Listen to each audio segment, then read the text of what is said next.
On October 1, 2013, the quiet calm of a San Francisco library shattered.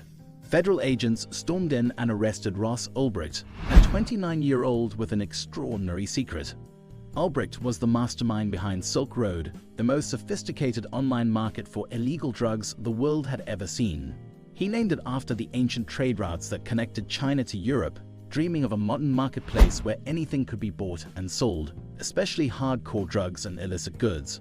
For almost 3 years, Silk Road thrived, handling nearly $214 million in sales through Bitcoin, hidden away in the darkest corners of the internet, the dark web. According to federal prosecutors, Ulbricht's journal, found on his computer, revealed his goal: to create a website where people could buy anything anonymously, leaving no trace behind. But Ulbricht did leave traces, digital breadcrumbs that would eventually lead the authorities right to him, toppling his empire in the process. Ross Ulbricht, born on March 27, 1984, in Austin, Texas, had an idyllic childhood. He achieved the rank of Eagle Scout, like his father, and excelled academically, scoring 1460 on the SATs, placing him in the 96th percentile. Ross received a full scholarship to study physics at the University of Texas at Dallas, and later earned another full scholarship for a master's degree in materials science and engineering at Penn State. While at Penn State, Ulbricht's views shifted dramatically as he embraced hardcore libertarianism, admiring economist Ludwig von Mises and longing for a world free from government interference. The radical mindset drove him to create the Silk Road in January 2011. Unlike typical websites, Silk Road required Tor software to access, a tool developed by the US Navy to enable private communication over the internet. Tor masked users' identities, making it almost impossible for the government to trace them. Silk Road's address was a random string of characters ending in onion, a hallmark of the dark web. Ulbricht, a self-taught coder, sought additional help from the Bitcoin community. His public plea for assistance, using his real email, would later come back to haunt him. He also confided in his undergraduate friend Richard Bates and his girlfriend, Julia V, showing her the psychedelic mushrooms he initially sold on his new website. Silk Road rapidly expanded, offering everything from weed and cocaine to LSD and heroin. This matched Ulbricht's libertarian belief that people should have the freedom to choose what they put into their bodies, free from government control. Weapons briefly appeared on the site, aligning with his views on self-defense, but he soon removed them to avoid controversy. To attract customers, Ulbricht posted about Silk Road on various forums, posing as a curious user. His strategy worked. Buyers flocked to the site, drawn by the promise of anonymity and the variety of drugs available. Silk Road even featured a rating system for sellers, similar to Amazon reviews, to minimize scams. Drugs were shipped discreetly through the mail, often hidden in CD cases or cleverly concealed in cardboard ripples. Yet the very measures taken to avoid detection, such as using printed labels, sometimes raised suspicions. In the summer of 2011, a Homeland Security agent named Jared Yegiayan intercepted a small, neatly packaged parcel at Chicago's O'Hare International Airport. Inside was a single pink pill of ecstasy, an anomaly that set off alarm bells.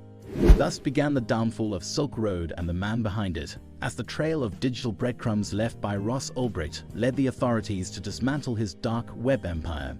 It started with a few packages, then dozens, and soon up to 1,000 parcels a day flooded in, many originating from the Netherlands, a notorious hub for drug shipments.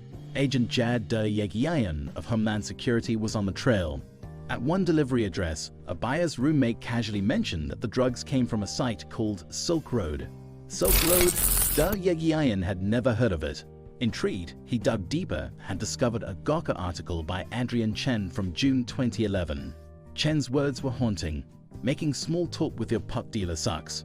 Buying cocaine can get you shot. What if you could buy and sell drugs online like books or light bulbs? Now you can. Welcome to Silk Road. The article, with its 3 million views, catapulted Silk Road into the public eye, drawing in a surge of users and unwanted attention from politicians like Senator Chuck Schumer, who demanded the site's shutdown. The US government was alarmed, not just by the drug sales, but by the potential threat posed by such a marketplace.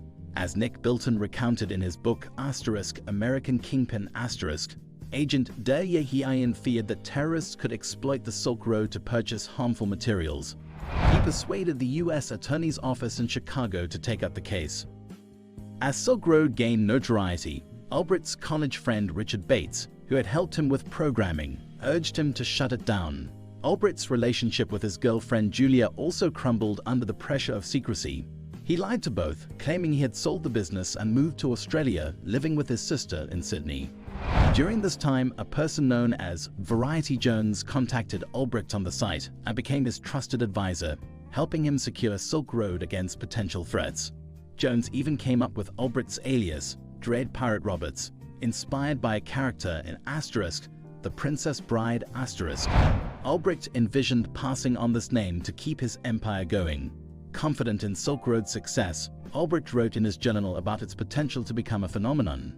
And it did grow rapidly, reaching over 100,000 users and generating nearly $214 million in sales within just 2 years. Federal agents, determined to expose Dread Pirate Roberts, made significant efforts to infiltrate the Silk Road. Agent De Yegiayan went undercover, making purchases and seizing packages, while DEA agent Carl Force posed as a drug dealer to gain Albrecht's trust and extort money from him. As the investigation progressed, Albrecht's empire faced increasing threats of exposure and collapse. Eventually, federal agents uncovered his identity, leading to his arrest.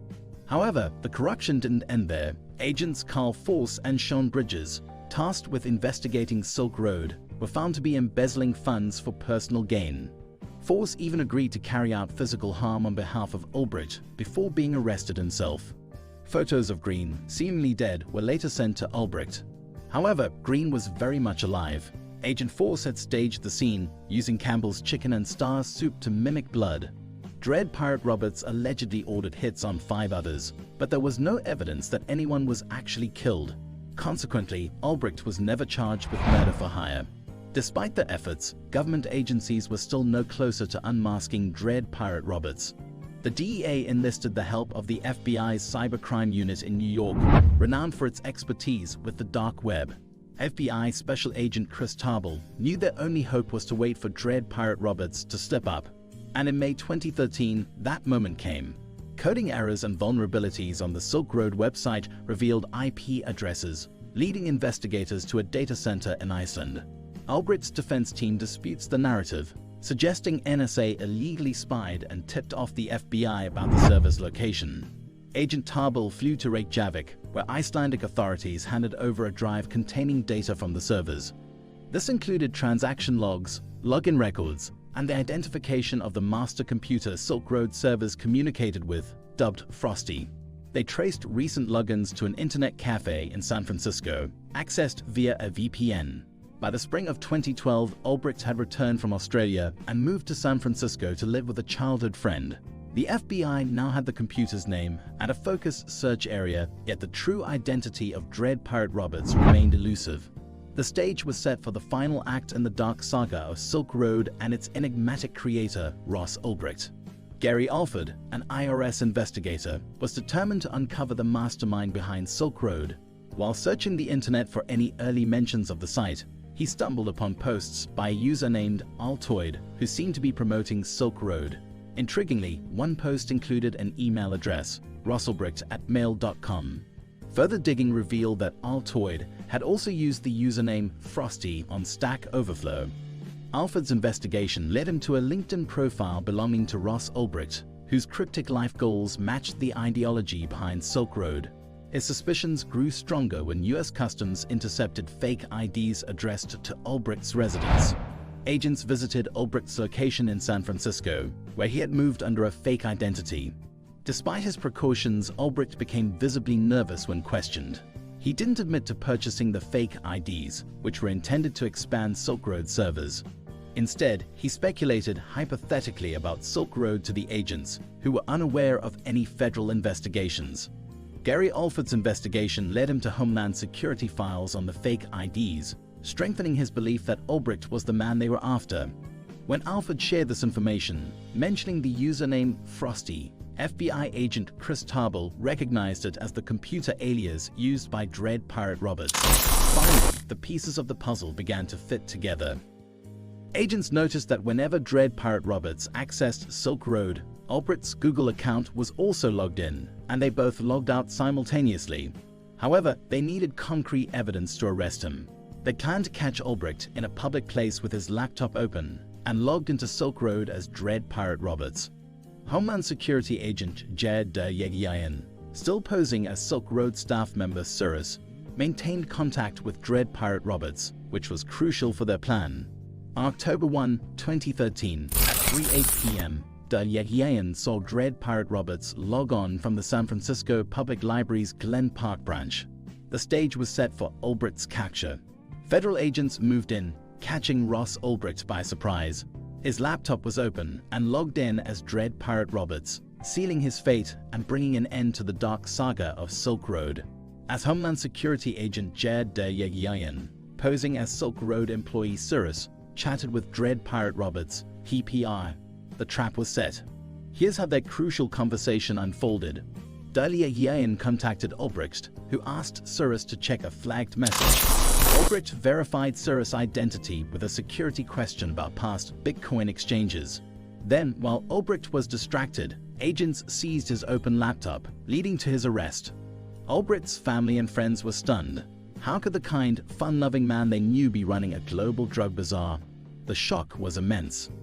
Ulbricht faced 7 charges, including narcotics distribution via the internet and engaging in a continuing criminal enterprise. He pled not guilty. The trial began on January 13, 2015, lasting 3 weeks. Many supporters believed a guilty verdict would be a miscarriage of justice. In court, Ulbricht's defense claimed he wasn't Dread Pirate Roberts, but had passed the role to someone else. However, the jury found him guilty on all charges. Before sentencing, Ulbricht wrote to the judge asking for mercy. On May 29, 2015, he was sentenced by U.S. District Judge Catherine B. Forrest, who emphasized Ulbricht's role as the captain of Silk Road and the destructive impact of his actions on society. Judge Forrest delivered a harsh sentence, condemning Ross Ulbricht to life imprisonment for counts 2 and 4, alongside additional concurrent sentences of 5 years for count 5, 15 years for count 6, and 20 years for count 7, related to money laundering. In the federal system, there is no parole, ensuring Ulbricht will spend his life in prison, a sentence that surpassed the prosecution's request. Ulbricht's aspirations for Silk Road to bring him fame were shattered as he faced the reality of his imprisonment. Meanwhile, Ulbricht's mentor, Variety Jones, was identified by the FBI as Roger Thomas Clark, later arrested in Thailand in 2015. Clark pled guilty in 2020 to conspiring to distribute massive quantities of narcotics. Additionally, former DEA agent Carl Force received a 6.5-year sentence for charges including extortion, money laundering, and obstruction of justice, while former Secret Service agent Sean Bridges was sentenced to nearly 6 years for similar offenses.